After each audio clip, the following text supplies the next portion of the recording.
there wasn't really any one thing. So, and that message was supposed to say 2013, not 2023. But when I graduated from Liberty, I had done everything right in evangelical world. I graduated high school and college super early. I was super smart.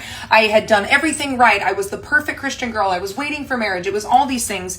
And then I met my dream man and we opened a business together. We're going to get married and my family likes him and I'm just checking all the boxes off.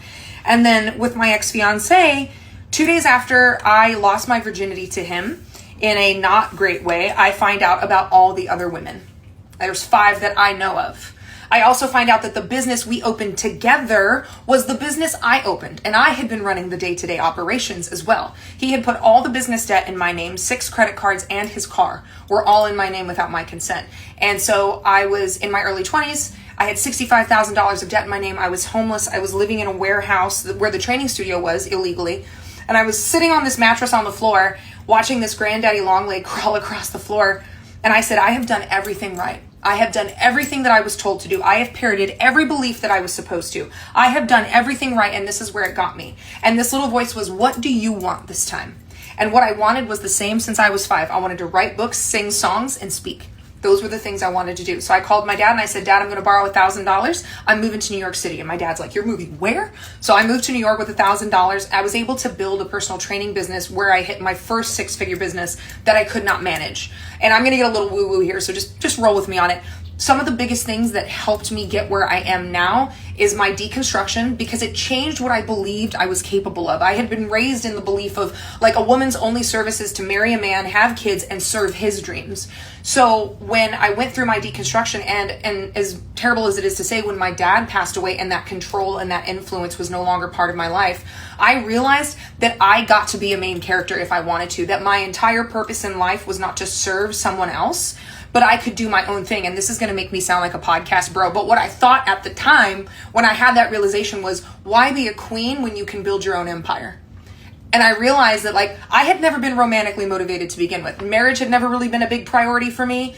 And I realized I could do it. I could do it myself. And all these things that I had had issues with the church and women kind of allowed me to move forward. So my deconstruction was huge, but I had to change my relationship with money.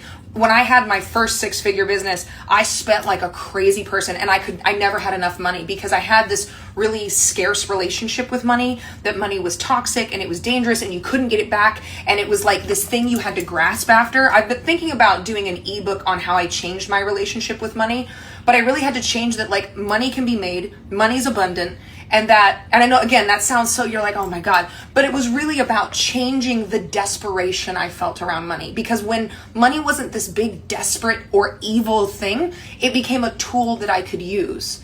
And then getting set free from the evangelical dogma around the restriction of women, like women's role is XYZ. Women's role is whatever you want it to be. Because here's the thing, they use the phrase of it's your, how do they say it? It's your natural state, or it's the natural role of women. Nature does not require force and violence to enforce it.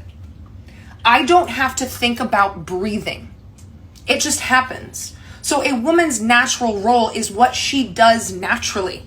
The passion she drifts towards naturally, the work she likes naturally, if she wants to be a mother, that comes naturally to women who want to be mothers. Nature does not require force and violence. And so when I started to change my mindset around what a woman could and could not do, and also I had wonderful clients in New York who taught me about money and investing, and it was one of my clients in New York who was like, you know, it's okay to not want kids, right? Like if you don't want that, that's okay. I had never been told that. I had been having nightmares about being pregnant since I was 12. Because not just did I know I didn't want kids, but I also knew in my family, that was the worst sin you could commit. If I had ever had sex in high school, my dad would have nearly beaten me to death and then thrown me on the street. And I moved out of the house when I was 15 anyway. My dad would have just completely, but that's the environment I grew up in. So my deconstruction was huge, but I had to change my relationship with money because that also allowed me to think outside the box. Because I don't think in the culture we live in, it's really, unless you're in certain professions like law, medical, things like that, it's really hard to generate the income that we need to live sustainably now without thinking outside the box. And we are in a system where we're pushed towards W-2 jobs, right? They tie our health insurance to it. They make it harder to leave. And if you have kids, you're even more dependent on it. But it was really about changing the way that I thought. But the biggest thing was changing my relationship with money and changing my relationship with what I believed women were capable of.